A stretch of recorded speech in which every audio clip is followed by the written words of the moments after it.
सो section है levy and collection of tax. ठीक है, सबसे पहले कहता है subjected to the provision of subsection 2 there shall B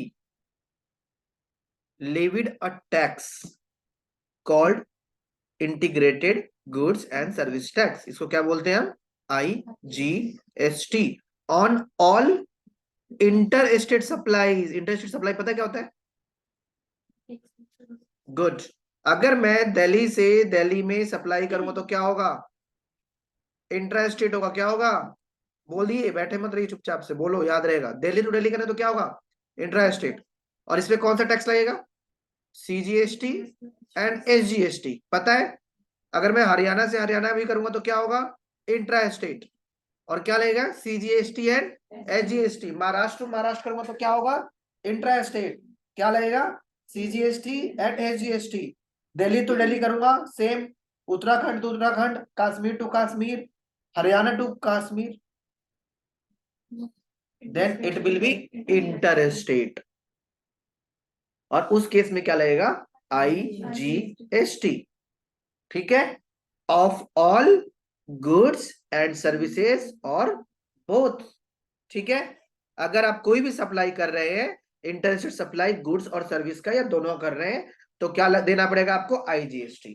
किस रेट से देना है वो आगे बताएगा। एक्सेप्ट कह रहा है ऑन ऑफ, सुनो सुनो, supply of all goods and services और बोथ, एक्सेप्ट सप्लाई ऑफ, क्या बोलते हैं इसको? Alcohol for human consumption. अगर अल्कोहल फॉर मेडिसिन है देन उस पर GST लगेगा, इस पे नहीं लगेगा। ऑन द वैल्यू डिटरमाइन, कितने वैल्यू पे लगेगा? Under section 15 of the CGST act. कौन से एक्ट के? 60 एक्ट में जो वैल्यू डिटरमाइन होगा, जब अभी CGST एक्ट पढ़ेंगे ना, 14 तक पढ़ चुके हैं, अगला 15वां वैल्यू डिटरमाइन का है कि अगर इस पेन की वैल्यू 10 रुपए है तो कैसे डिसाइड हुआ 10 रुपए है? तो 10 रुपए पे GST लगेगा। अगर आपने बैग 1000 रुपए के लेके आए हो तो किसने वैल्यू डिटरमाइन किया इसका? 1000 रुपए, GST उस पर लगेगा। ये लैपटॉप 40,000 रुपए का है तो 40,000 का वैल्यू किसने डिटरमाइन किया? कहीं सेक्शन 15 में, 15 ऑफ GST एक्ट में कहीं इसकी वैल्यू कुछ और तो नहीं आएगी? वो जब सेक्शन 15 पढ़ेंगे तब पता, लेकिन वैल्यू कहां से डिटरमाइन होगी? सेक्शन 15 से। ठीक है, आगे बताया इन्होंने, and service tax at the such rate not exceeding 40%। मतलब कि IGST 40% से ज्यादा नहीं लग सकता है। CGST में कितना लिखा हुआ था? 20%। याद है? अभी मैक्सिमम रेट कितना है? 14% ही तो है। 14 14 28% अभी मैक्सिमम। 28% ही है ना मैक्सिमम, आपने यही सुना होगा। 5 12 18 28, 1-2% कंपोजिशन वाले, 3% सोना चांदी, 0.1% डायमंड्स वगैरह पे लगते हैं। ठीक है, तो कह रहा है एक्ट में लिखा हुआ है, इसलिए मैं बोलता हूं जिस दिन पेट्रोल अगर इस GST एक्ट में आ गया और जिस दिन अल्कोहल फॉर ह्यूमन कंजम्पशन इसके अंदर में आ गया तो पेट्रोल 100 रुपए से सीधा 50 रुपए हो जाएगा। क्योंकि पेट्रोल पे बैट लगता है एंड देन सेंट्रल टैक्स भी लगता है।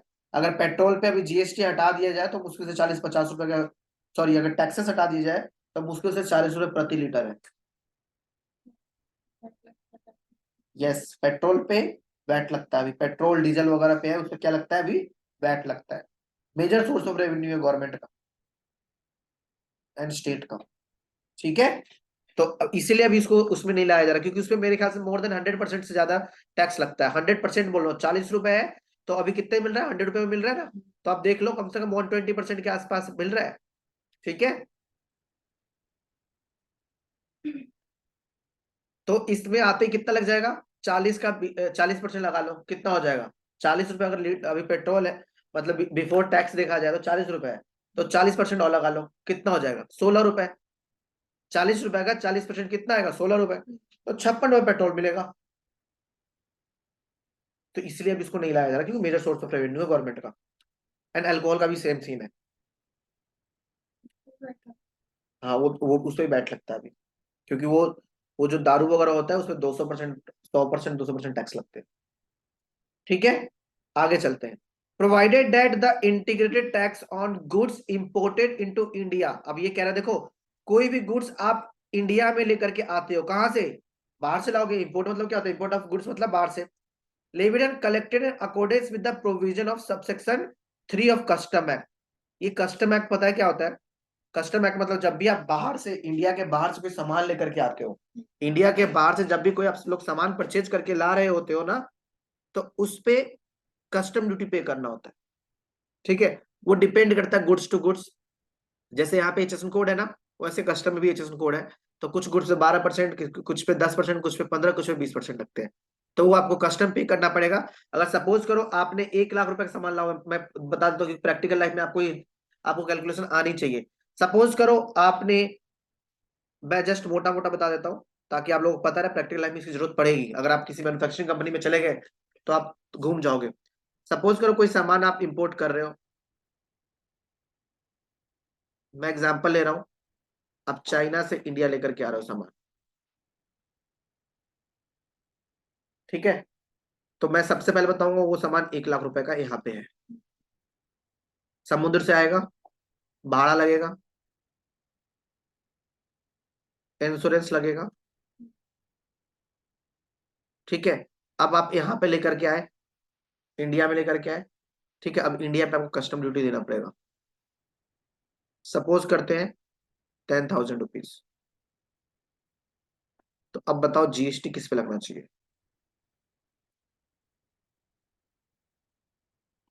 फिगर बताइए मुझे, बस ये बता दें जीएसटी किस पे लगना चाहिए। और जीएसटी भी नहीं, क्या लगना, आईजीएसटी किस पे लगना चाहिए?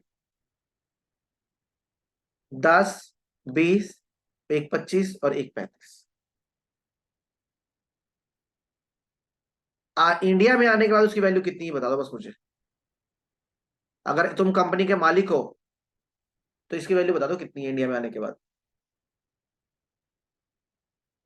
तुम्हारे जेब से रोकड़ा कितना गया, बताइए आप लोग। आप लोग अगर कंपनी के मालिक हो, कुछ सामान इंपोर्ट कर रहे हो, तो आपके जेब से कितने पैसे गए? 1.35। ठीक है, 1.35 पे फिर आपको जीएसटी पे करना पड़ेगा, 18% या जो भी रेट लगेगा। और फिर आपको इस 18% का तो क्या मिल जाएगा? आईटीसी आप ले लोगे। क्या इसका आईटीसी मिलेगा? नहीं। क्या ये आप किसी से क्लेम कर पाओगे? फ्रेट और इंश्योरेंस, ये फ्रेट था ना, भाड़ा, और ये इंश्योरेंस, और ये तो कॉस्ट है। तो अल्टीमेटली ये सारा आपका क्या है? कॉस्ट है आपका। क्या है ये? कॉस्ट। तो ये जो यहाँ पे जो सेक्शन बताया गया ना, ये जो बोला है सब सेक्शन 3 ऑफ कस्टम, जैसे यहाँ पे सेक्शन 15 वैल्यूएशन रूल बताता है ना सीजीएसटी में। अगर इंडिया का सामान तो सेक्शन 15 ऑफ सीजीएसटी एक्ट बताता है। अगर आप बाहर से लेके आओगे तो section 3 of custom duty act बताता है, कस्टम टैरिफ एक्ट, कि कोई भी सामान की वैल्यूएशन कितनी है। Got my point? आप इसको नोट कर सकते हो, क्योंकि ये आपको प्रैक्टिकल लाइफ में किसी मैन्युफैक्चरिंग कंपनी के आप जाओगे तो आपको ये चीजें पता होना चाहिए कि आईजीएसटी किस पे लगेगा। 1 लाख जो कॉस्ट है, चाइना से परचेज किया, फिर आपने रास्ते में फ्रेट पे किया होगा, या हवाई जहाज से आया, पानी के जहाज से आया, फ्रेट तो पे करना पड़ेगा। फिर अगर रास्ते में अगर चोरी हो गया तो इससे अच्छा क्या है, उसका इंश्योरेंस करा लो। और जैसे आप इंडिया में आओगे तो इंडिया गेट पे कस्टम ड्यूटी आपको पे करना पड़ेगा। ठीक है, तो अल्टीमेटली कितना हो गया? 1,20,000, एक 25 और एक 10, 1,35,000 पे जीएसटी लगेगा। 1,18,000 रुपए, सॉरी, 1,35,000 पे आईजीएसटी लगेगा 18%। और इस 18% का हम आईटीसी अवेल कर सकते हैं। याद रहेगा ये चीजें, ये नोट डाउन कर लो, ये आपके लिए बहुत इंपॉर्टेंट है। कुछ पूछना है तो आप मुझे पूछ सकते हैं। ले भी अभी बताता हूँ, ले भी बताता हूँ। अभी एक क्वेश्चन आया है कि 1,35,000 का 18% जीएसटी हम पे करेंगे तो क्लेम किससे करेंगे? आपका यही क्वेश्चन है ना? एक बात बताओ, 1,35,000 का अगर आपने सामान लेकर के आए हो तो लेकर क्यों आए हो, इंपोर्ट क्यों किया होगा? आगे बेचोगे, कितने में बेचोगे इसको आगे? 10, 20, 50% तो प्रॉफिट आप भी लोगे। सपोज करो आगे आपने इसको 2 लाख में बेचा हुआ है, तो 2 लाख का 18%, 36,000। और आपने 1,35,000 का 18% ऑलरेडी पे किया हुआ है, बताओ कितना बनेगा? किसकी मैथमेटिक्स अच्छी है? करो बस सर, अब नहीं। 18 बचे 90, 9, 13 कितना था? 18 थे 54 और 9 63, फिर से 6, 18 का 9 6 कितना हो गया? 24। 24,300। मैथमेटिक्स पे ना जाए, कॉन्सेप्ट समझे। ठीक है, तो अब एक बात तो, मुझे गवर्नमेंट को कब 36,000 पे करने, गवर्नमेंट को 36,000 पे करने, और इतना मैं ऑलरेडी पे कर चुका हूँ, तो क्या मुझे इसका आईजीएसटी नहीं मिलेगा? मिलेगा ना। तो मैं गवर्नमेंट को दिस माइनस दिस करूंगा। उधर प्रैक्टिकल क्लास में सिखाया था ना, कि जो बंदे का याद है, सेल था, 4 बिल सेल के थे और 3 बिल परचेज के थे, तो सेल और परचेज का हमने जो नेट कैश था हमने वही पे किया था। दैट इज आईटीसी अवेल करना। ठीक है, 3B में एक कॉलम अलग से था इंपोर्ट का, अगर आप लोगों को याद हो तो। ठीक है जी। अभी मैम ने पूछा कि लेवी क्या होता है। लेवी मतलब होता है टैक्स लगना। ठीक है, लेवी भी बोला है, तो लेवी किस चीज पे लगेगा? उन्होंने बोला है कि all goods and service tax पे लगेगा। ये आप पता है किस चीज का रिप्लाई है आपका? डब्ल्यूएच फैमिली में याद है, एक क्वेश्चन था ना, कब लगता है, किस चीज पे लगता है, व्हेन, व्हाई। तो ये आगे लेवी एंड कलेक्शन कौन करेगा? आईजीएसटी लगेगा। ठीक है, अब आ जाए, आईजीएसटी कौन कलेक्ट करता है? Central government. आगे चले, सेकंड 9(2).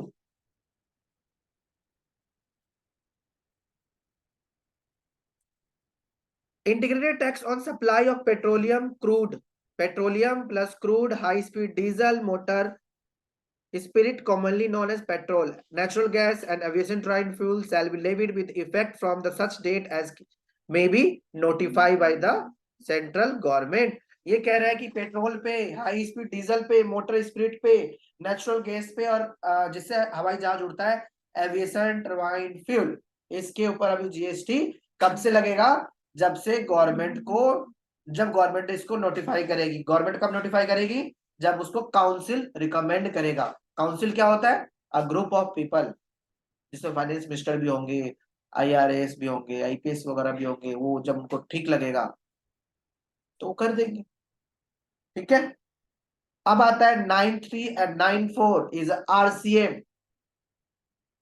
याद है, वहां भी यही था, 9(3) 9(4) आपका आरसीएम था। यहाँ भी आपका 9(3) 9(4), 5(3) और 5(4) क्या आपका आरसीएम है, सेम एज है। वहां भी बोला था ना कि लिस्ट स्पेसिफाई किया गया है, उस लिस्ट पे आरसीएम लगेगा। इस बुक के पीछे हमने आपके 5 या 6 पेज का दे दिया आरसीएम। ठीक है, जैसे आपका एडवोकेट सर्विसेज है, देखो पढ़ो, गुड्स का भी है, सर्विस का भी है। पहला होगा आपका एडवोकेट का, दूसरा जीटीए वगैरह का, तीसरा स्पॉन्सरशिप का, कुछ गवर्नमेंट की सर्विसेज है। ठीक है, सिक्योरिटी सर्विसेज है।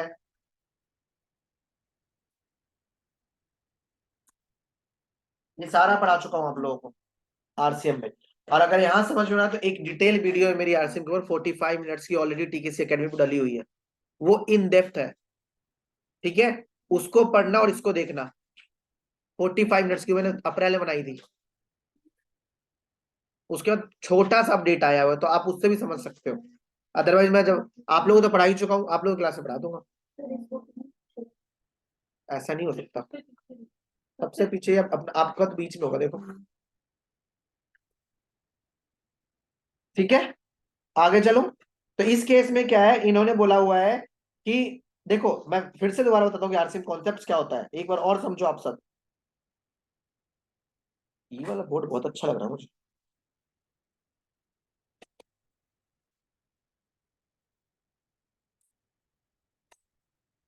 आरसीएम, सबसे पहली बात, सबसे पहले एफसीएम क्या होता है? जो सेल करता है और एक परचेज करता है बंदा, यहां पे बोला जाता है सप्लायर, और यहां बोला जाता है रिसिपिएंट। ठीक है जी, यहां तक तो क्लियर है।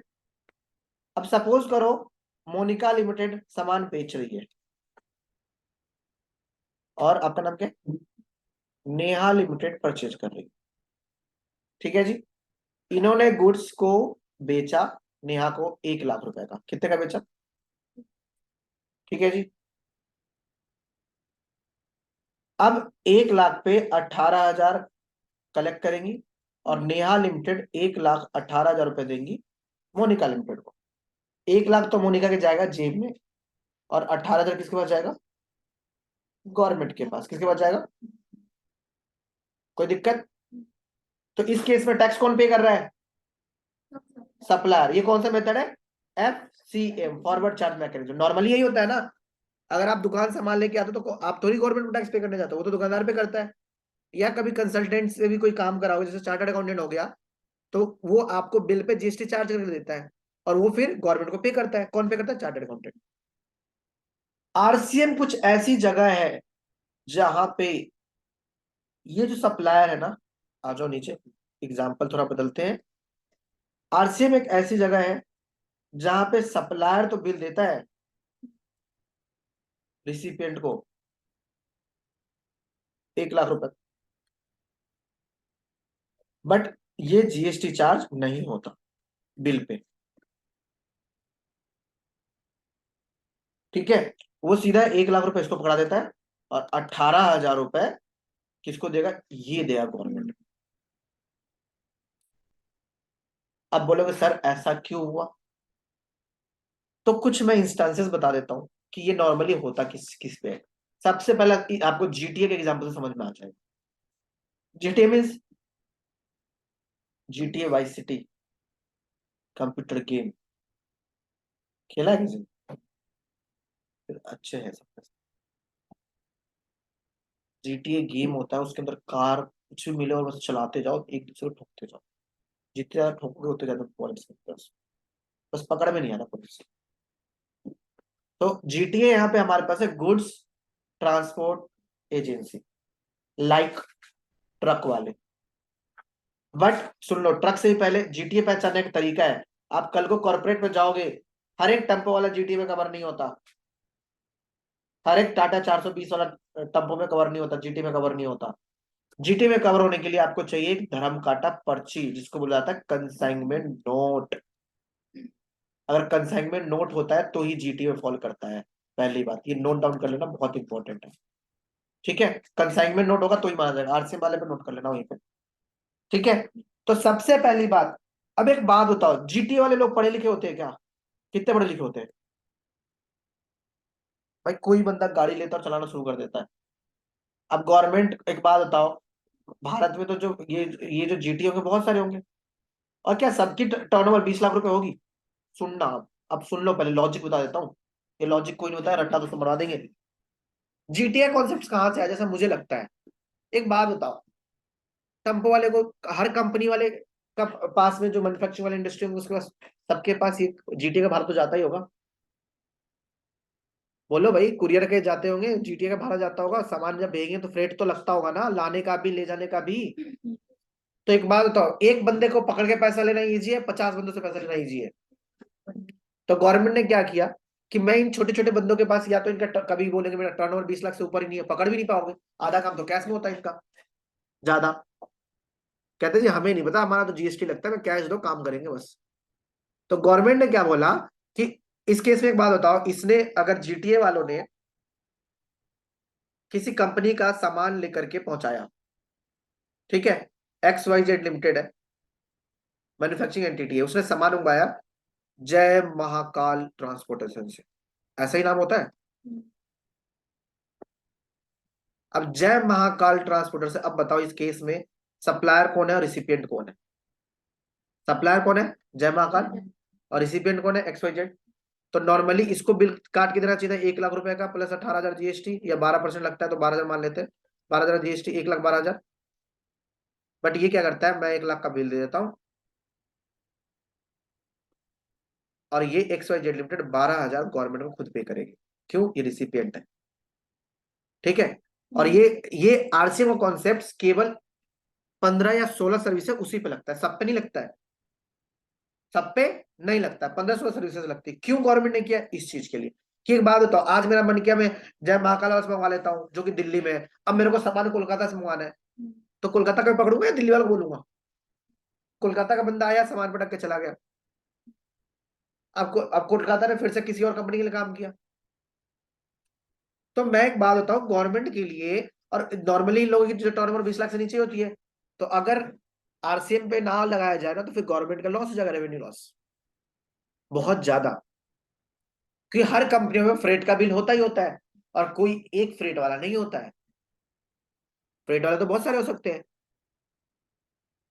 अगर एक से लोगे तो हो सकता है 20 लाख क्रॉस हो जाए। बट एक बात बताओ, मैं जब जम्मू एंड कश्मीर से सामान मंगाऊंगा तो जम्मू एंड कश्मीर वाला आएगा मेरे पास सामान लेकर के। मैं अगर कन्याकुमारी से मंगाऊंगा तो कन्याकुमारी वाला सामान लेकर के आएगा। तो फ्रेट वाले अलग अलग है।